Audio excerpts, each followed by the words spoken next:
काय सर्गम करोमि हम।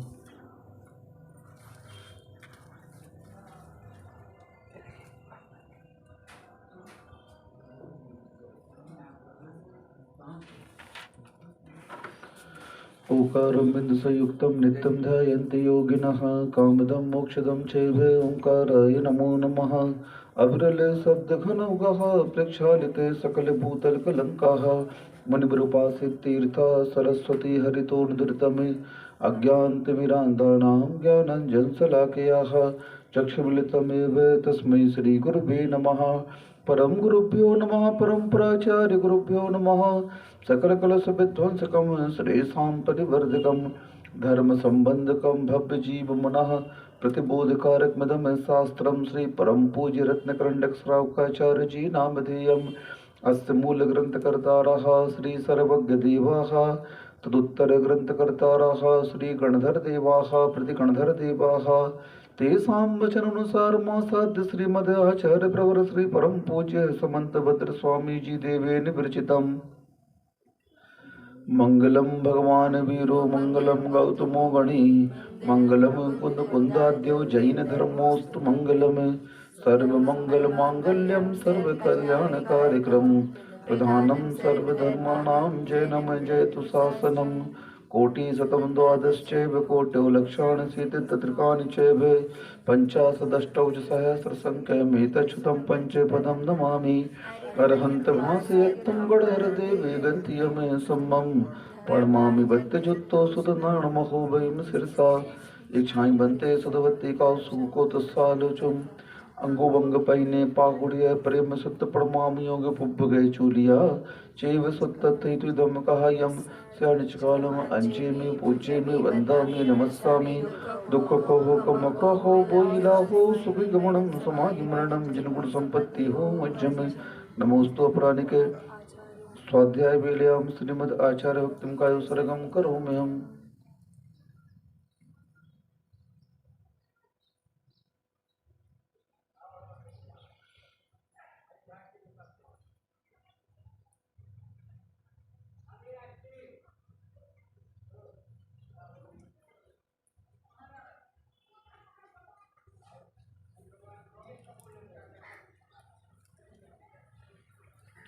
श्रुतजलदीपार्गेभ्यः स्वपरमद्विभावना पट्मतेभ्यः सुचरितपौरदेभ्यो नमो गुरुभ्यो गुणगुरुभ्यः छत्तीसगुणसमक्के पंचभीयाचारकरणसन्दर्शे शिष्टाणुग्गय कुशले धुम्मायिरे सदा वन्दे गुरुवत्ति संयमेनया तरति संसार सायरं घोरं छिन्नन्ति अट्टकम्बं जन्मं मरणं न पावन्ति ये नित्यमृतमन्त्र होम निरता ध्यानाग्निहोत्रकुलः षट्कर्माविरतास्तपोधन्दनः साधुक्रिया साधवः लीलप्राभरणागुणप्रहरणाश्चन्दार्गतेजोदिकाः मोक्षद्वारकपाटपाटन्भटः क्रीडन्तु मां साधवः गुरुवः पान्तु नो नित्यं ज्ञानदर्शननायकाः चारितार्णो गम्भीरा मोक्षमार्गोपदेशकाः इच्छाई बनते आरभति काउसो को तस्सालोचम समनान समदंसण समचरिताणम पंचभीयाचारणम आयुर्याणम आयरदिसुत्नाण वदेशयाणम उवच्छायाणम तीरणम पणरियाणम सब्साहुडम स्याणिचकालम अंचे में पूज्य में वंदा में नमस्सामि दुख कहो कम कहो बोहिला हो सुयमणम समाधि मरणम जिन गुण संपत्ति हो मज्जम। नमः श्रीवर्धमानाय निर्धूते कलिलात्मने सालोकानां त्रिलोकानां यद विद्या दर्पणायते। कुंडलपुर के बड़े बाबा की जय। मूल नायक श्री चिंतामणि पार्श्वनाथ भगवान की जय। परम पूज्य आचार्य प्रवर श्री समंत भद्र स्वामी जी महाराज की जय। परम पूज्य आचार्य प्रवर श्री विद्यासागर जी महाराज की जय। परम पूज्य निर्यापक मुनि श्री समता सागर जी महाराज की जय। परम पूज्य मुनि श्री महासागर जी महाराज की जय। यहाँ पर सम्यक दृष्टि बनने के लिए कहा गया सच्चे देवगुरु शास्त्र के ऊपर श्रद्धान करना चाहिए। सच्चे देव कौन है आपको बता दिया गया। उनके परिचय में जो विशेषण आया उन विशेषणों को आप पहचानें और पहचान करके उनकी आराधना करें, उनकी वंदना करें, उनकी स्तुति करें। सच्चा शास्त्र कौन होगा ये भी आपके सामने कह दिया कि जो प्रत्यक्ष परोक्ष आदि प्रमाणों के माध्यम से विरोध रहित होता है, वीतरागता के माध्यम से, वीतराग देव के माध्यम से कहा गया है, अनुल्लंघ्य जिसका कोई खंडन नहीं कर सकता, वस्तु तत्व का यथार्थ ज्ञान बताने वाला है, स्वरूप बताने वाला है और सार्वम सब जीवों का हित करने वाला है। कापड़ खट्टनम मिथ्या मार्ग यानी कुमार्ग का खंडन करने वाला है, वह सच्चा शास्त्र होता है। तो शास्त्र के बारे में भी आपको कह दिया कि हमें आचार्य प्रणीत ग्रंथ ही पढ़ना चाहिए। हाँ, आचार्य प्रणीत ग्रंथ के पढ़ने से ही वह स्वाध्याय माना जाएगा और असंख्यात गुणी कर्मों की निर्जरा उसी स्वाध्याय के माध्यम से होती है। अब कई लोग पूछते हैं कई बार, महाराज जी कुछ ग्रंथ पंडितों ने लिखे हैं, छह ढाला आदि, तो वह स्वाध्याय की श्रेणी में नहीं आएगा। सुन रहे हो? क्यों नहीं आएगा? पंडित जी ने उसकी रचना की है, वो सरागी हैं। कैसे हैं? सरागी। हाँ, यानी छद्मगृहस्थ हैं, सामान्य असंयमी हैं, तो उनके द्वारा लिखा हुआ कोई भी ग्रंथ स्वाध्याय की श्रेणी में नहीं आता है। स्वाध्याय की श्रेणी में अब हम जैसे मंगलाचरण करते हैं तो अस्य मूल ग्रंथ कर्तारा सर्वज्ञ देवा, तदुत्तर ग्रंथ कर्तारा गणधर देवा, प्रति गणधर देवा, इनको बोलते हैं और उन आचार्यों का भी हम नाम लेते हैं। तो हम जब मंगलाचरण करेंगे तो पंडित जी का नाम लेना पड़ेगा, तो हम संयमी होकर के असंयमी का नाम कैसे लेंगे? ठीक है, उनने अपनी विद्वत्ता का परिचय दिया कि हम विद्वान हैं और विद्वान होने के कारण उन्होंने अपनी योग्यता के अनुसार उस विषय को छंदबद्ध करके और प्रस्तुति दी, उसका बहुत अर्थ भी निकलता है और उसके माध्यम से तत्वों का चिंतन भी चलता है। लेकिन स्वाध्याय उसका नहीं मानेंगे। स्वाध्याय तो आपको आचार्य प्रणीत ग्रंथ का ही पहले करना चाहिए। भले उसका रेफरेंस तो हम लोग भी देते हैं, कई जगह क्या करते हैं, छह ढाले का रेफरेंस देते हैं। कभी कोई वैसा सब्जेक्ट विषय आ जाता है स्वाध्याय के दौरान, प्रवचनों के दौरान, तो उनका विषय उठा करके दे देते हैं समझाने के लिए, तो वो तो अलग बात हो गई। लेकिन स्वाध्याय की श्रेणी में क्या आएगा? आचार्य प्रणीत ग्रंथ ही आएंगे, है ना, क्योंकि वह वीतरागी है और वह अपने इस वीतरागता के कारण वस्तु स्वरूप का यथार्थ व्याख्यान करेंगे, उसमें अपनी तरफ से कुछ भी नहीं मिलाएंगे। पंडित जी अपनी तरफ से कुछ मिला भी सकते हैं। ठीक है, तो यहाँ पर ये हो गया कि सच्चा देव कौन है, सच्चा शास्त्र कौन है। अब गुरु की पहचान और कर लो। 10 नंबर की, विषयासा वसाती तो निरारंभो परिग्रह ज्ञान ध्यान तपोरत्नस तपस्वी सा प्रशस्यते। एक साथ बोलेंगे, विषयासा वसाती तो निरारंभो परिग्रह ज्ञान ध्यान तपोरत्नस तपस्वी सा प्रशस्यते। सच्चा गुरु कैसा होना चाहिए? विषयासा वसाती तो, विषयों की आशा से रहित होना चाहिए। कैसा होना चाहिए?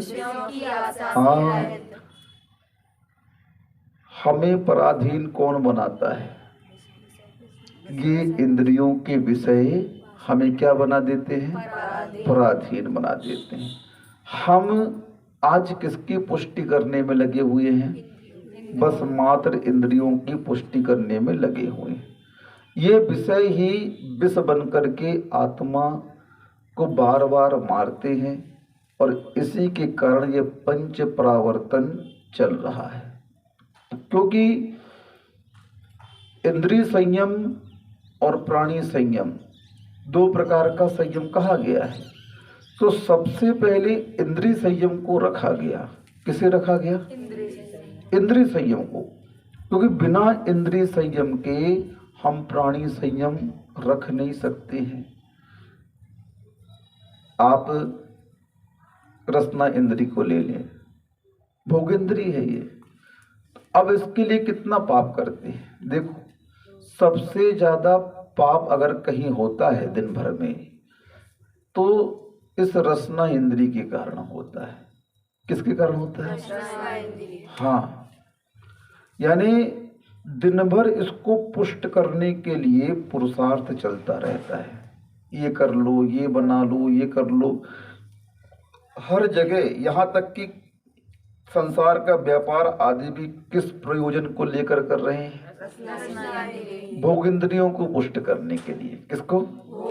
हाँ, करो। अब क्या करोगे? काम इंद्रियों को पुष्ट करने के लिए। स्पर्शन का सुख मिल जाए, खाने का सुख मिल जाए, ये दो सुख परमानेंट हैं। कैसे हैं? भले कुछ देखने मिले या ना मिले, सुनने मिले या ना मिले, सूंघने मिले या ना मिले। तीन इंद्री को ज्यादा विशेष महत्व नहीं दिया जाता, लेकिन दो इंद्रियां भोग इंद्री कहलाती। क्या कहती हैं? स्पर्शन और रसना क्या है? भोग इंद्री है। और पूरा का पूरा संसार भोग इंद्री को लेकर के चलता है। इसीलिए मूलाचार में भी और भगवती आराधना में भी इस आहार चर्या को लेकर के कम से कम 550 श्लोक लिखे गए। भगवती आराधना समाधि का ग्रंथ है। उस समाधि के ग्रंथ में सबसे पहले शुरुआत सम्यक्त के बाद इसी को रखा गया। 4 आराधनाओं का वर्णन किया शिवकोटि महाराज जी ने, और उन आराधनाओं के वर्णन करने के उपरांत में उन्होंने आहार व्यवस्था को रख दिया। पढ़ते पढ़ते ऐसा लगता है कि आचार्य महाराज ने आहार व्यवस्था को लेकर के कितनी गाथाएं लिख दी। मूलाचार में भी बहुत सारी गाथाएं लिख दी। तो बोले भैया, ये आहार आपका संयमित नहीं है, नियंत्रित नहीं है, आप बार बार इन इंद्रियों को पुष्ट कर रहे हैं। तो आचार्य कहते हैं फिर साधना कैसे करोगे? खूब रस भर खा करके आ जाओगे, माला माल खा करके आ जाओगे, फिर नींद आएगी। क्या आएगी? घर्राटे भरो, खा के सो। मूलाचार्य बोला है, कहीं अच्छे घर चले गए, चिलकुट्टा तिलकुट्टा आदि खा के चले आए, मालपुआ खा के चले आए महाराज, तो उनसे बोलते हैं, पहले महाराज पूछते थे, आज के महाराज नहीं पूछते हैं। पहले जब एरिया पद भक्ति होती थी तो भोजन कथा थोड़ी देर चलती थी। क्या चलती थी? आज क्या खाया महाराज? आचार्य महाराज पूछते हैं, आज क्या खाए? अच्छा रहा आज का आहार? अच्छा, आइटम कितने खाए? और पता चल गया आइटम इतने खाए। हाँ, कोई बात नहीं, आज खड़े होके समाई कर लेना। क्या कर लेना? आज समाई अच्छी खड़े हुए करना। आज तो अच्छा खा के आए हो, खीर खा के आए हो, मालपुआ खा के आए हो, गरिष्ठ आहार करके आए हो ना, तो आज समाई कैसे करना है आपको? अब खड़े होके क्यों करना है? प्रमाद आएगा। वो खड़े होके समाई करोगे तो मुंह टूटेगा, गिरोगे। क्या होगा? नींद आएगी तो क्या होगा?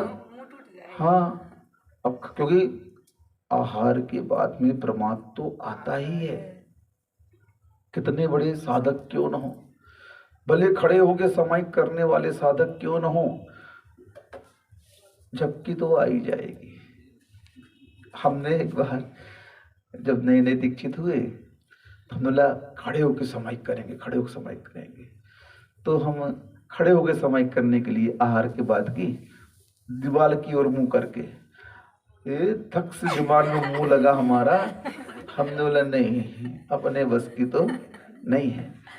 10 मिनट का प्रमाद तो आता ही आता है, कितना कुछ कर लो, फिर उसके बाद में फ्रेशनेस हो जाती है। हाँ, लेकिन क्या करें? तो इस प्रकार से प्रमाद को जीतने के लिए साधु जीवन में सबसे ज्यादा साधना निद्रा विजय के लिए कही गई है। क्या करो? निद्रा विजय। क्योंकि जितना तुम सोगे उतना धर्म ध्यान से वंचित रहोगे। क्या रहोगे? वंचित रहोगे। सोने में अगर आधा समय व्यतीत किया तो तुम्हारा धर्म ध्यान कितने समय चल रहा है? आधे समय चलेगा। निद्रा को विजय करो साधना करने के लिए। क्यों? ये निद्रा जो है ना, सर्वघाती प्रकृतियों के अंतर्गत आती है। 21 प्रकृतियां सर्वघाती होती हैं। तो उन सर्वघाती प्रकृतियों में पांचों निद्रा को ले लिया है। क्या कर लिया? और दर्शनावर्णी कर्म का आश्रय और बंध भी इन्हीं निद्राओं के माध्यम से होता है। किसके माध्यम से? और दर्शनावर्णी का कार्य क्या है? सम्यक्त को ढांकना। क्या करना? सम्यक्त को ढांकने वाली दर्शनावर्णी कर्म होते हैं और इसमें निद्रा प्रमुख है। चक्षु, अचक्षु, अवधि और नहीं, ये अवधि बस ये। हाँ हाँ, चक्षुरवधि केवलानाम निद्रा निद्रा निद्रा प्रचला प्रचला प्रचला स्तयान गृध्यश्च। ये सूत्र आ जाता है। ये 9 है। कितने हैं? 9। दर्शनावर्णी प्रकृति कितने भेद कर दिए? 9 भेद। ये 9 के 9 क्या करते हैं? आवरणित करते हैं हमारे ज्ञान को। क्या करते हैं? अब 5 निद्रा हो गई इसमें सीधी सीधी। क्या करोगे? 5 निद्रा आ गई। निद्रा निद्रा निद्रा प्रचला प्रचला प्रचला स्तयान गृध्यश्च। ये 5 निद्रा आ गई। कैसे बचे इससे? रस परित्याग का आप अभ्यास करें, निद्रा विजय हो जाएगी। जब सामान्य खा के आओगे अपने आप नींद नहीं आएगी। हाँ, रस परित्याग करके भोजन करने के लिए कहा। गरिष्ठ आहार नहीं लेना चाहिए, पूर्ण आहार नहीं लेना चाहिए। आचार्य महाराज बोलते हैं, देखो मूलाचार में भी आया ये प्रकरण, किस मौसम में कितना खाना चाहिए और क्या खाना चाहिए। साधुओं के लिए भी कहा है और श्रावक के लिए भी कहा है। गर्मी में 1 कोना अन्न से भरो और 2 कोने पानी से भरो और 1 कोना खाली रखो। ठंडी में 2 कोना अन्न से भरो और 1 कोना पानी से भरो, लिक्विड से 1 कोना खाली रखो। बरसात में क्या करो? उपवास करो। क्या करो? उपवास करो जितना अधिक हो सके। जठराग्नि मंद होती है, इसलिए चातुर्मास में साधना सबसे अच्छी होती है। कहीं 1 आहार 1 उपवास चलते हैं, कहीं 2 आहार 1 उपवास चलते हैं। जिनका जैसा शक्ति हुई उस शक्ति के अनुसार भी आहार उपवास करते रहते। बाकी समय क्यों नहीं होता? ठंडी में भूख लगती है और गर्मी में प्यास लगती है। क्या करें? इतना नियमित आहार करने के लिए आचार्यों के आदेश हैं, निर्देश नहीं है, उपदेश नहीं है। क्या है? आदेश है। मूलाचार आदेश रूप में लिखा गया। क्यों? क्योंकि जब विषयों की आशा से रहित होगे तभी तो तुम कुछ कर पाओगे, और इन्हीं के अधीन रहोगे तो इन्हीं की चिंता व्यवस्थाओं की लगी रहेगी। भक्त बन गए, आज ये चला देना, क्या कर देना। हाँ, 4 को 4 आइटम बता दिए। अरे अब भक्त तो इतने अंधे होते हैं। कैसे होते हैं? अंधे। अरे महाराज जी को अपन ये चलाएंगे आज, महाराज जी ने बोला है। वो बना के ले आए। उनका तो धर्म ध्यान हो गया। क्या हो गया उनका? तुम्हारा क्या हो गया? आर्तरौद्र ध्यान, पाप का आश्रय और बंध। आहार संज्ञा को जीतने के लिए कहा गया है। क्या करने के लिए कहा गया?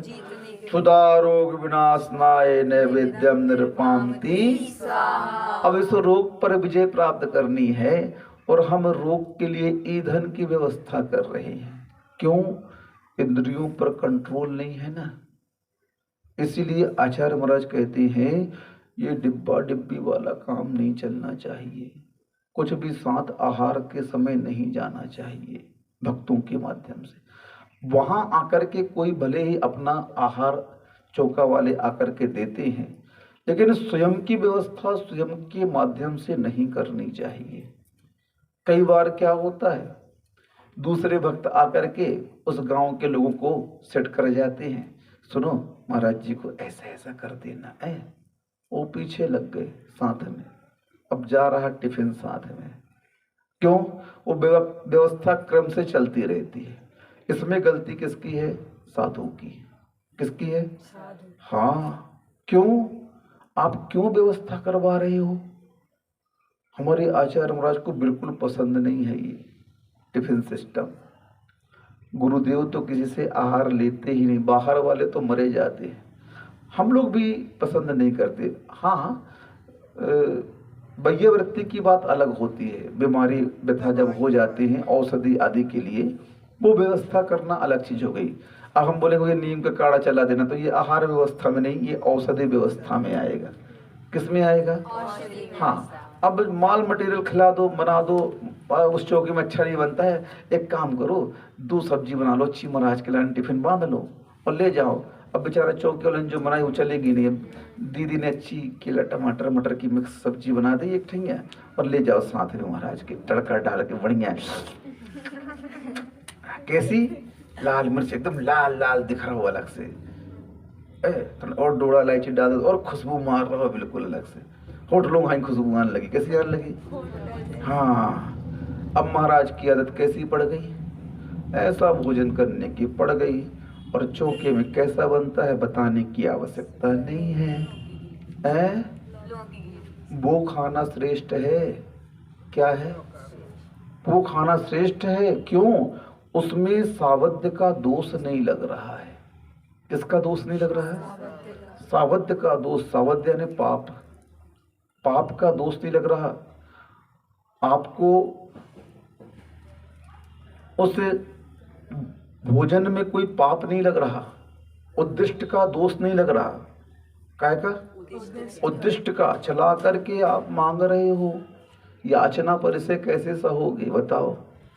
ठीक है, आप कुछ नहीं बोल रहे हो, आपके टेस्ट को पकड़ लिया आपके भक्तों ने। क्या कर लिया? हाँ, हम लोग चातुर्मास में थे अंकुर कॉलोनी में 2013 में।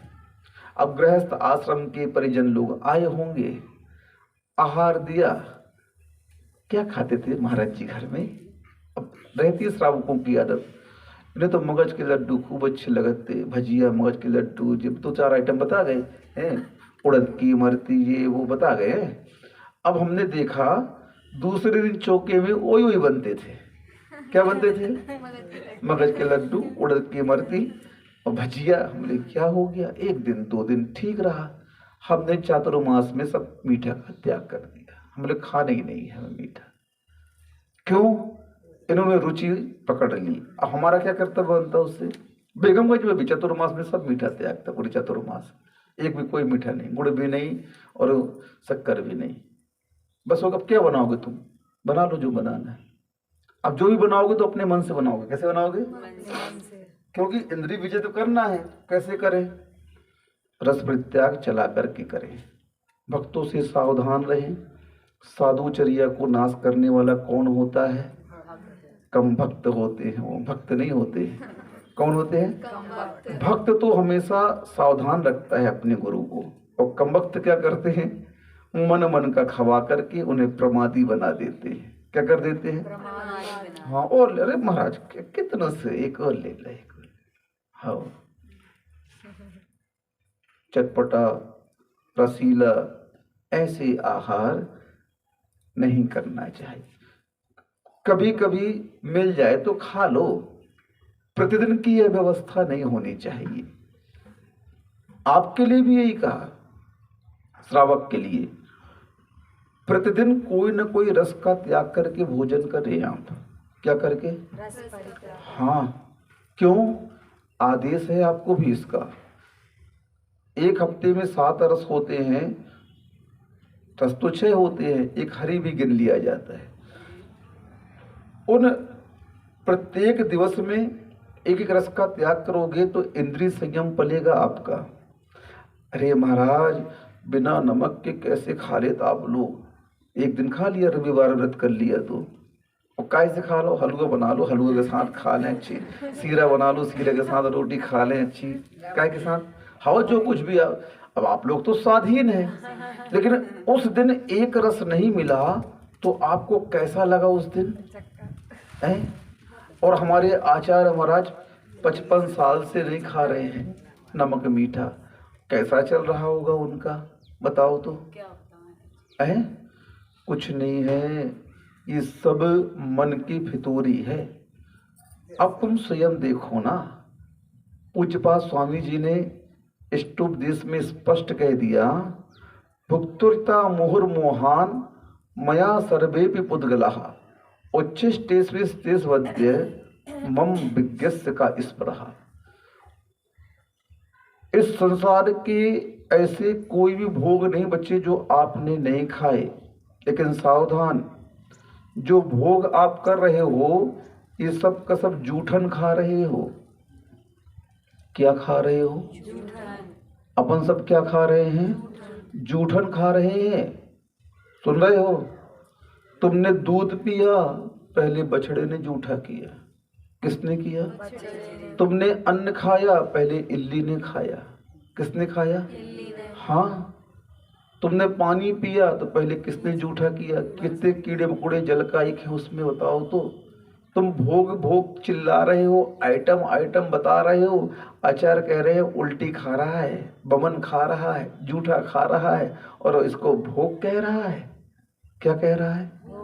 क्या खाया? क्या खाया? जूठन खाई, उल्टी खाई। उस पदार्थ में मक्खी बैठ करके हक गई, टट्टी कर गई, छीछी कर गई। तुमको दिख रही थी क्या?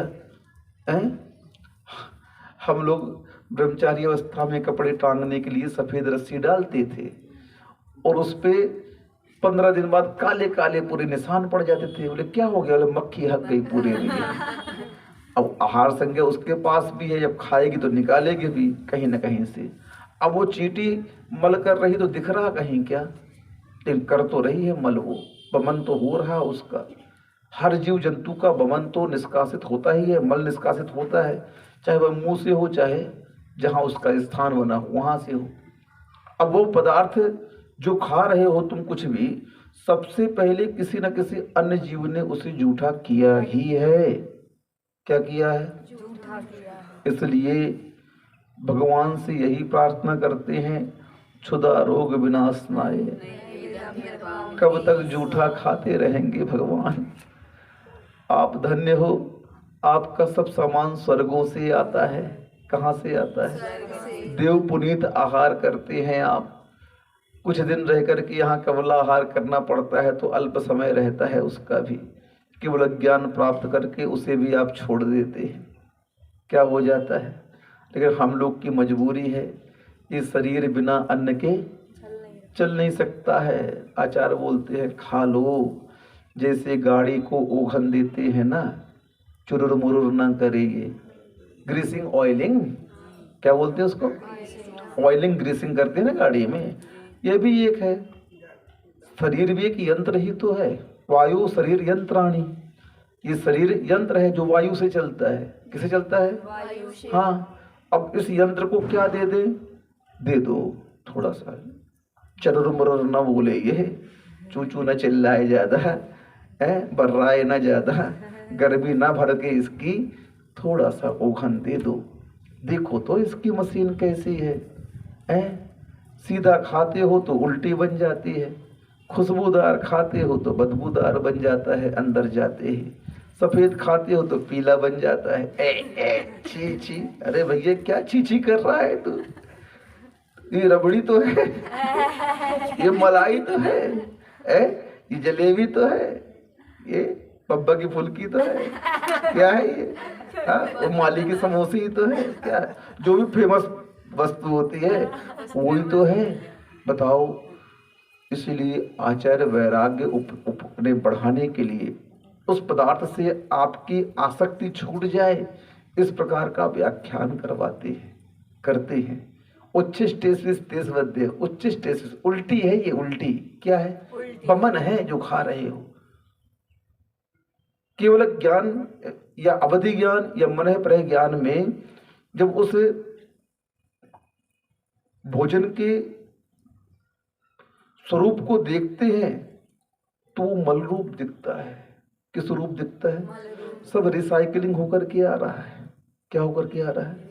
रिसाइकलिंग होकर के आ रहा है। पहले खाया, गया, मल बना, मल निष्कासित हुआ, खाद बनी। क्या हुआ?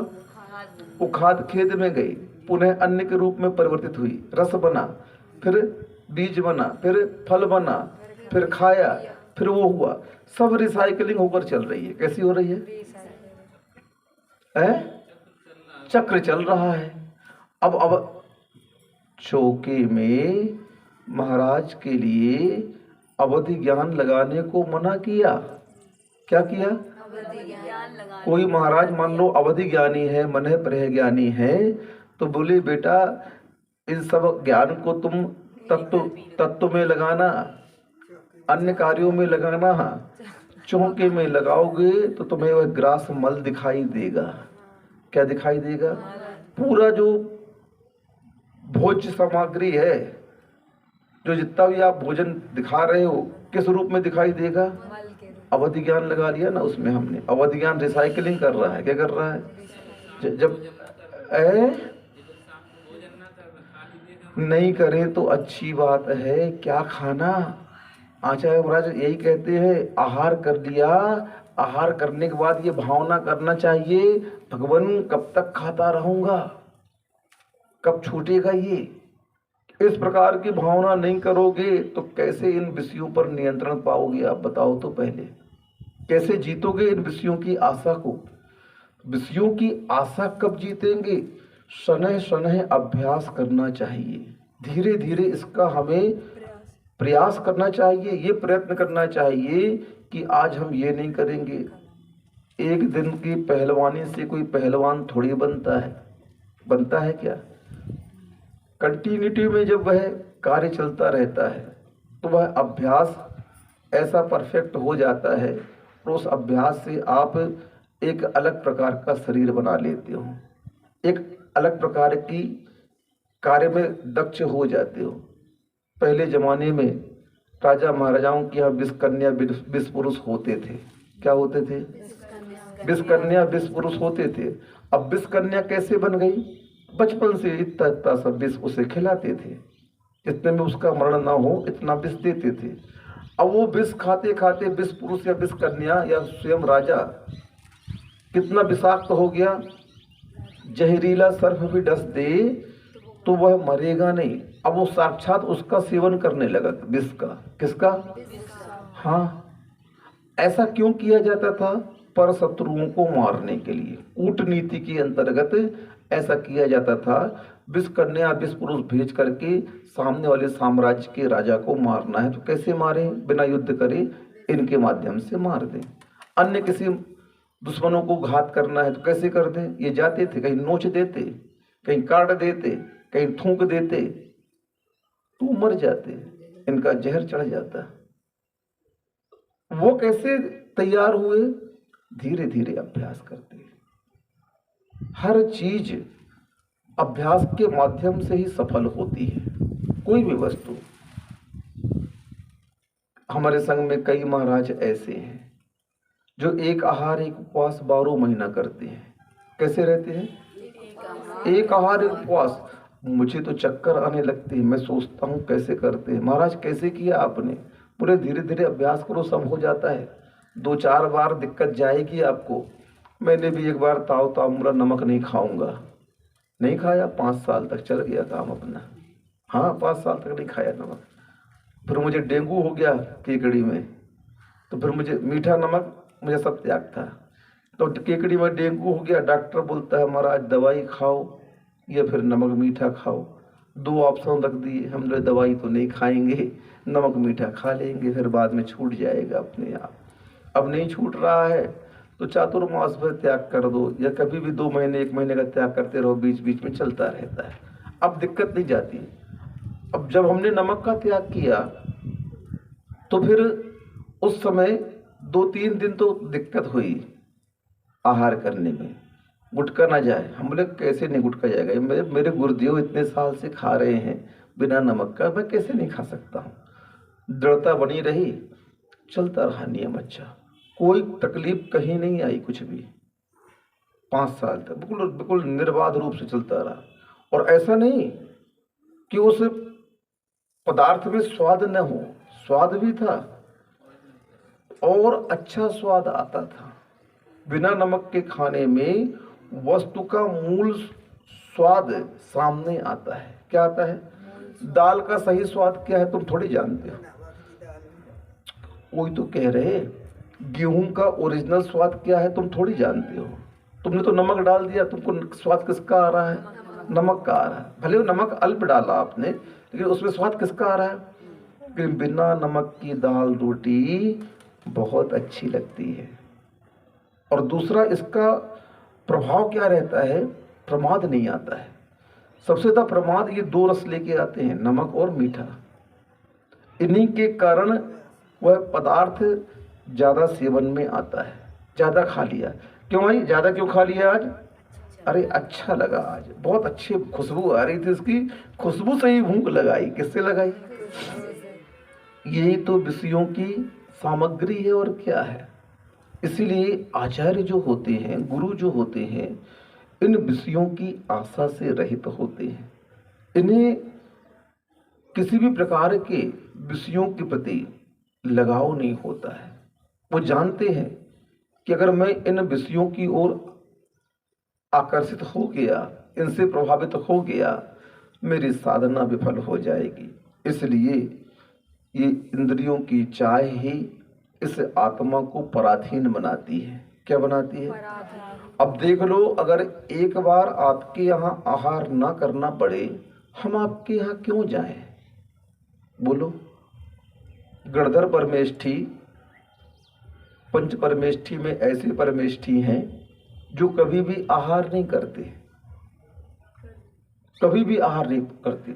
गणधर बनते ही उनके आहार का त्याग हो जाता है। बताओ, जब तक उनकी आयु है, बिना आहार के वह दिव्य ध्वनि का सेवन करते हैं। कोई आहार नहीं। क्यों नहीं करते आहार?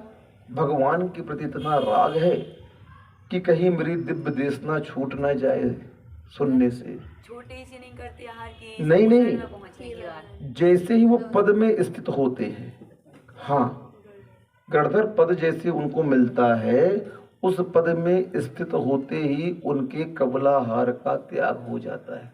करते कभी जीवन में उठते ही नहीं आहार पे।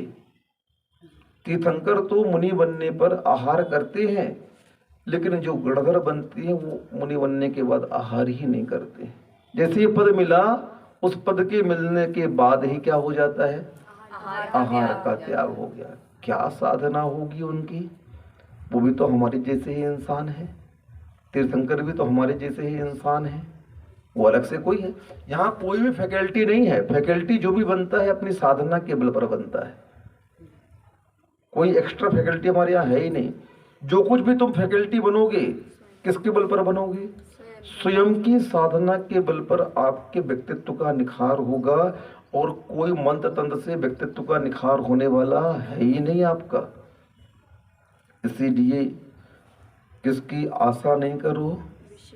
विषयों की आशा नहीं करो भैया, नहीं तो उसका परिणाम क्या होगा? तुम पराधीन हो जाओगे। क्या हो जाओगे? मासोपास करने वाले बैठे हैं आराम से जंगल में, कोई चिंता ही नहीं है। 4 महीने का योग लगा लिया, वर्षा योग लगा करके बैठ गए शांति से, आहार ही नहीं कर रहे, श्रावकों का मुख ही नहीं देख रहे हैं, चिंता ही नहीं है उनको आहार की। धारणा बना करके बैठ गए 4 महीने नहीं खाना हमें।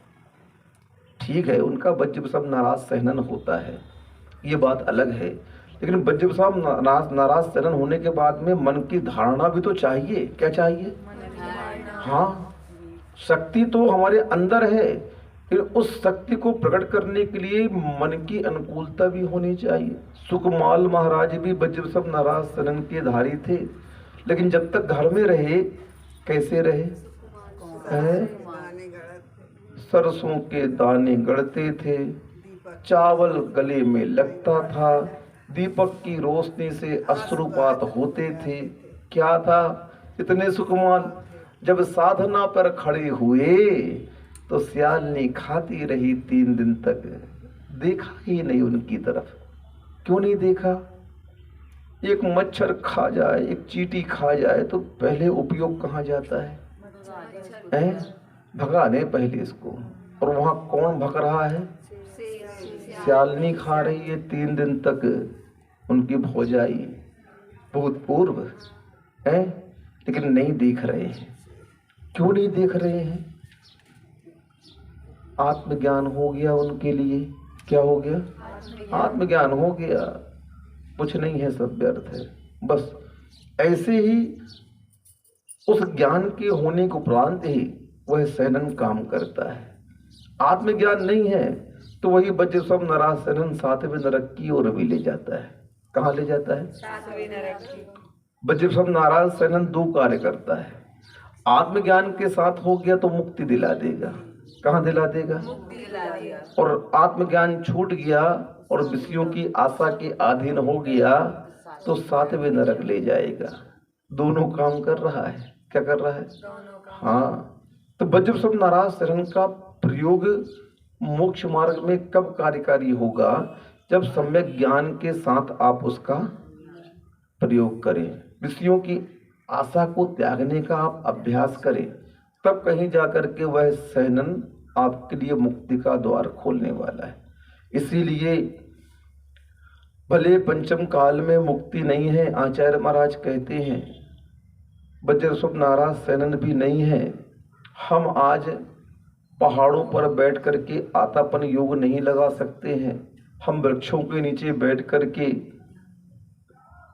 वृक्ष मूल का योग नहीं लगा सकते हैं। हम अभ्रावकाश योग ठंडी में चौपात पर नदी के किनारे बैठकर नहीं कर सकते हैं। कोई बात नहीं, कम से कम विषयों की आशा को तो समाप्त कर सकते हो।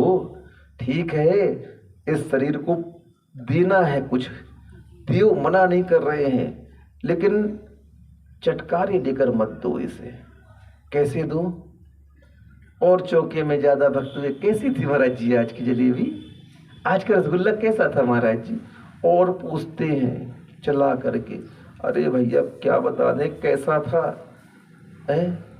कई बार मूलाचार में प्रकरण आया,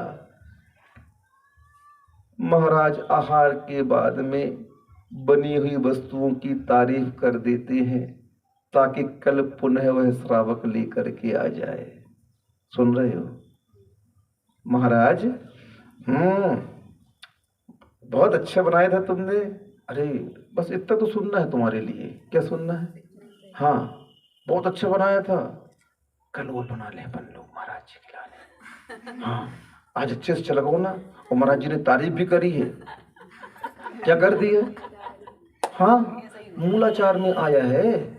हमारी बात नहीं है, हमारे भट्टकेर स्वामी महाराज ने लिखा है मूलाचार में कि आहार के बाद में उस श्रावक के भोजन की तारीफ नहीं करना, वो प्रसन्न हो जाएगा तुम्हारे लिए तो पुनः आपके लिए भोग उपस्थित करेगा जो आपकी साधना को अवरुद्ध कर देगा। क्या कर देगा? अवरुद्ध कर। हाँ, वहां मौन रहो। ये तो है उसी संसार के जीव और उसी की चर्चा करेंगे। तुम तो मोक्ष मार्गी हो। क्या हो तुम? मोक्ष मार्गी। क्यों उनकी तारीफ कर रहे हो फालतू में? घाटी उतरी माटी। माटी। यहाँ से उतरने के बाद में क्या हो गया? माटी हो गई। दूध पिया था तो दही बन गया है, सुगंधित खाया था तो बदबूदार बन गया।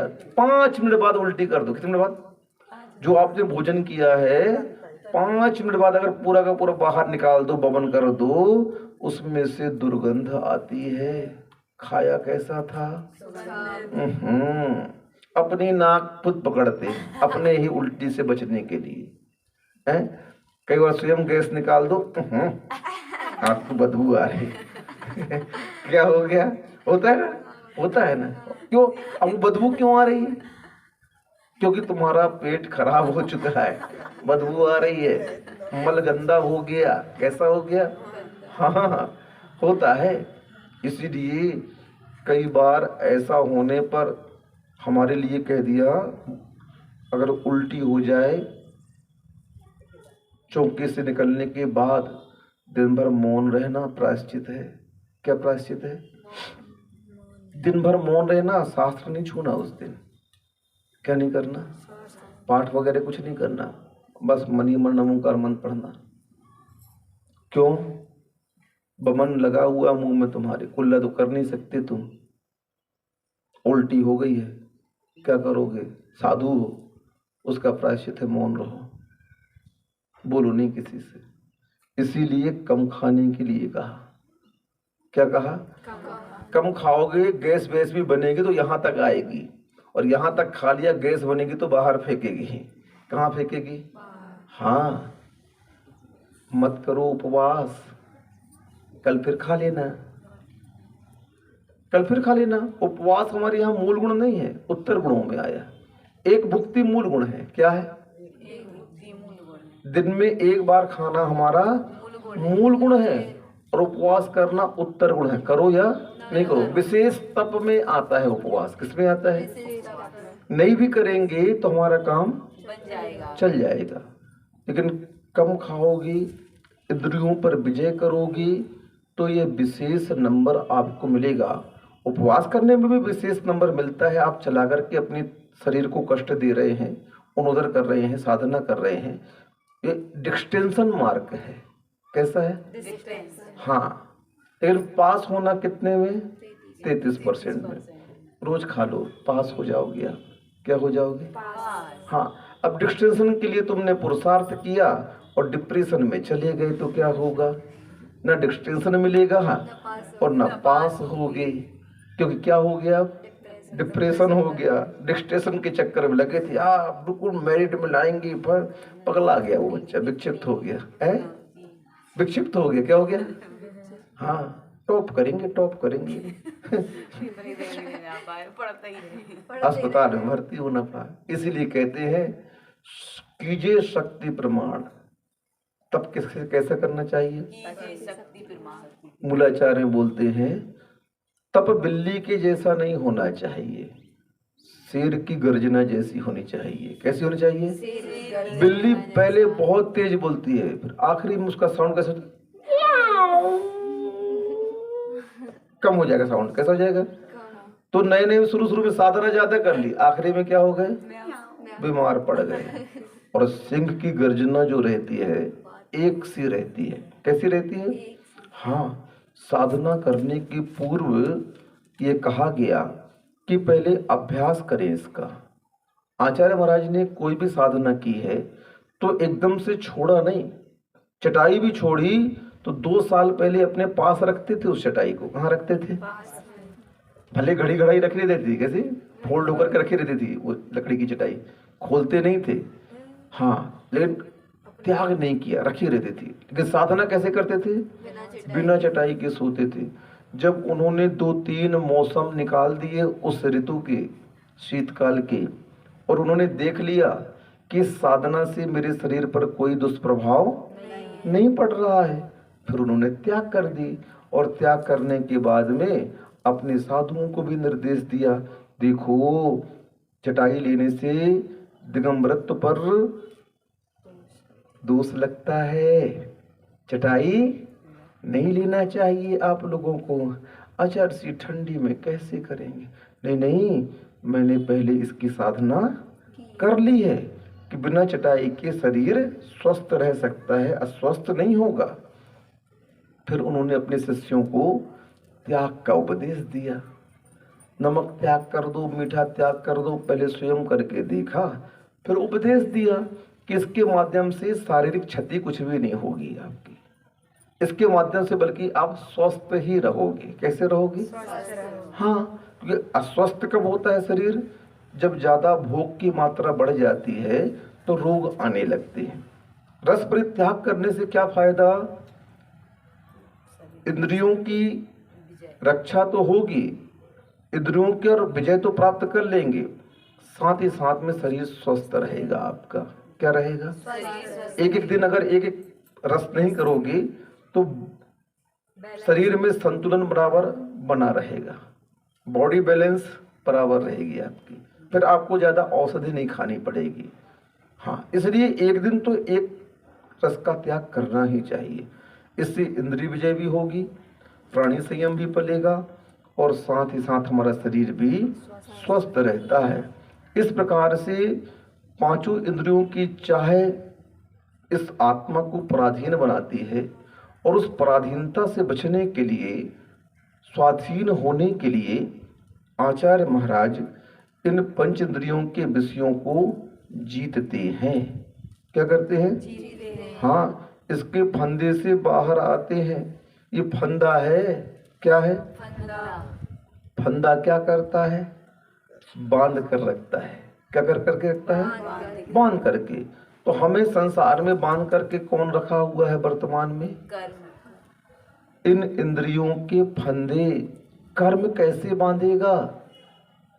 कर्म कैसे बांधेगा? इन इंद्रियों के फंदों के माध्यम से बांधेगा। कर्म साक्षात थोड़ी आते हैं, साक्षात आते हैं क्या कर्म? नहीं नहीं। किसी न किसी के माध्यम से आते हैं।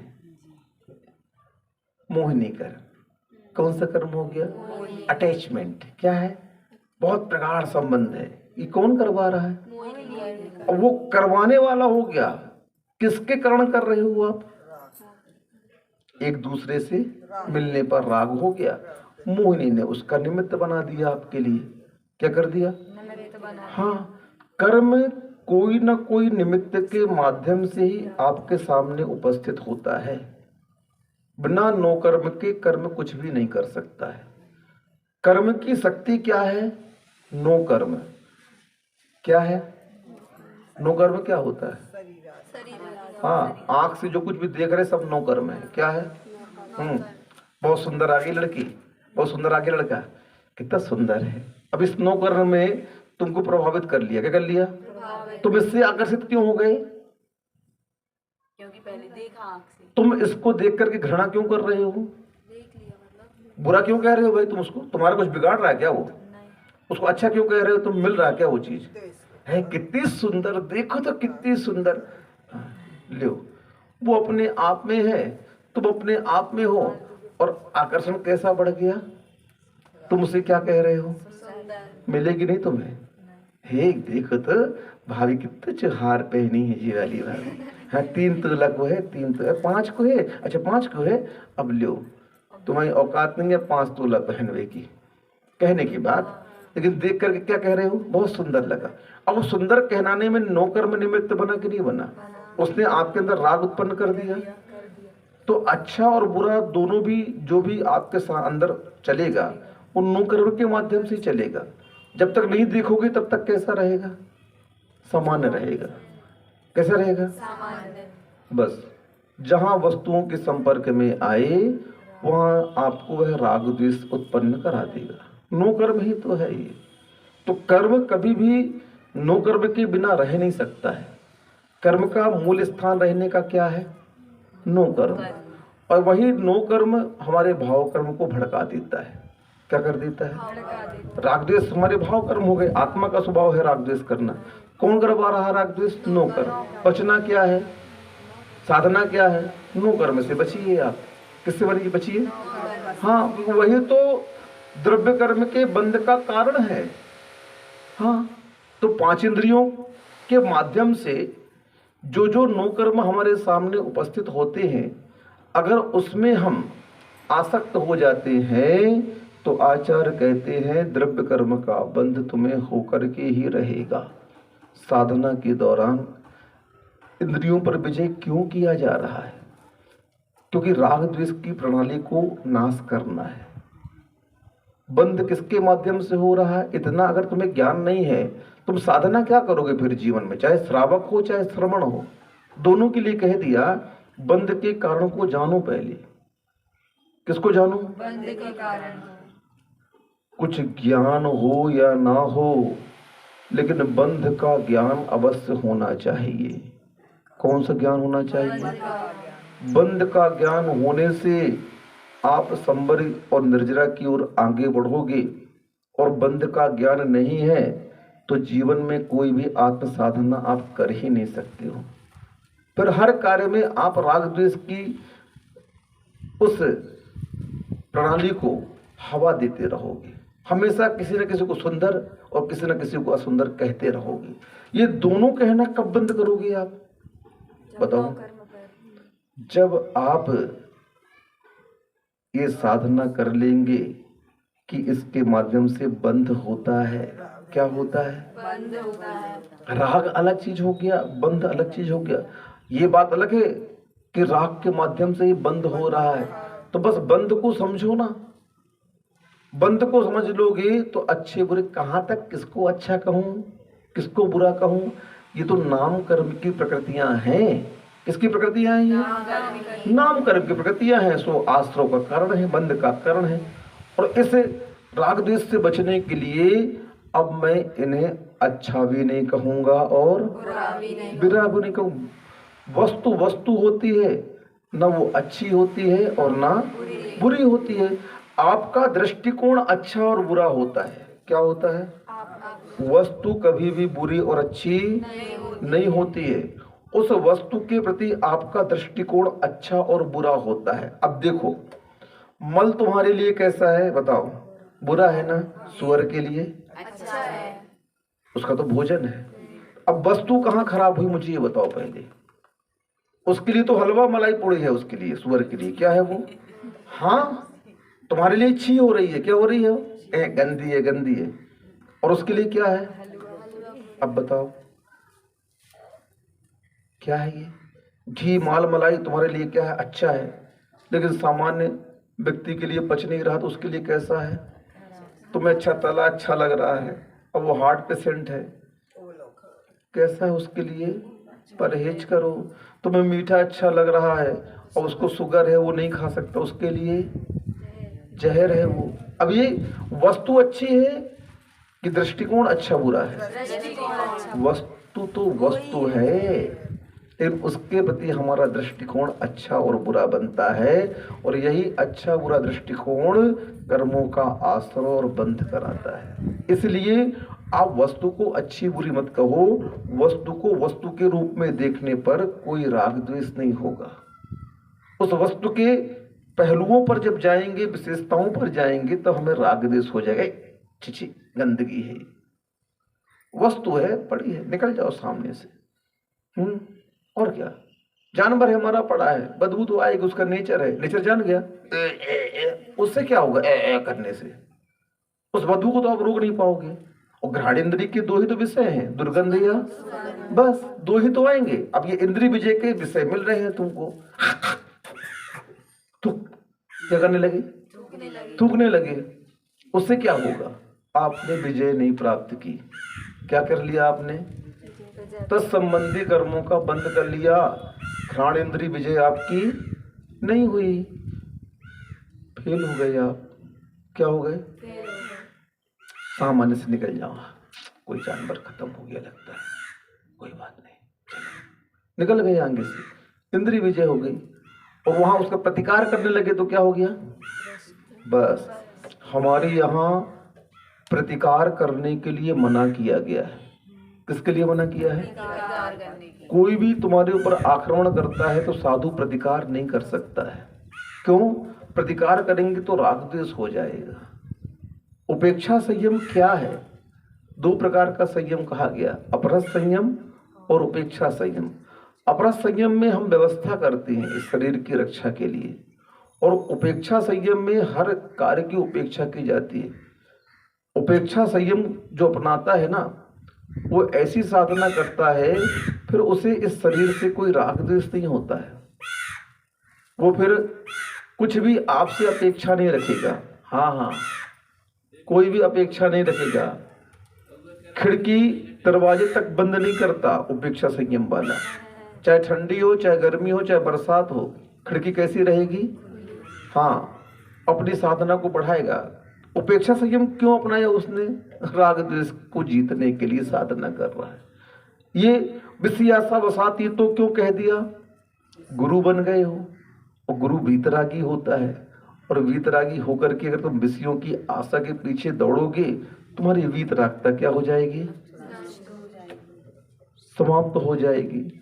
इसीलिए भैया वीतरागता को बरकरार रखने के लिए इसे और सुदृढ़ बनाने के लिए पंच इंद्रियों के विषयों का आप क्या करो? निरोध करो, त्याग करो। निरारंभो परिग्रह, आरंभ परिग्रह से रहित होते हैं।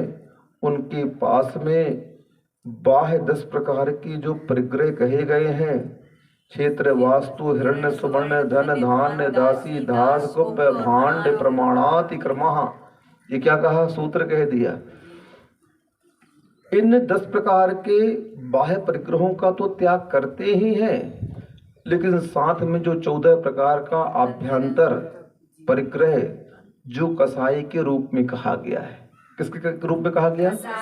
नो कसाई के रूप में कहा गया है, कसाई के रूप में कहा गया है, मिथ्यात्व के रूप में कहा गया है। उन सभी का वे हनन करते हैं, नाश करते हैं। और उनका नाश कब होगा? आरंभ परिग्रह कब समाप्त होगा? जब विषयों की आशा को आप नहीं रखेंगे। और जब विषयों की आशा को नहीं रखेंगे तो आरंभ परिग्रह नहीं होगा, और आरंभ परिग्रह नहीं होगा तो हमारे गुरुदेव किसमें तल्लीन रहेंगे? ज्ञान ध्यान तपोरक्त, किसमें रक्त रहेंगे? ज्ञान ध्यान तप में लवलीन रहेंगे।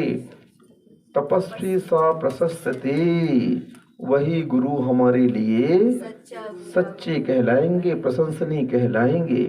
तो ये सब परिस्थितियां कब तैयार होंगी? जब सच्चे गुरु हमारे ऐसे रहेंगे। देखने में कैसे रहेंगे? विषयों की आशा से रहित रहेंगे, आरंभ परिग्रह से रहित रहेंगे, और ज्ञान ध्यान तप में लीन रहेंगे। जहाँ ये लक्षण दिख जाएं, वहाँ अपना समर्पण कर देना।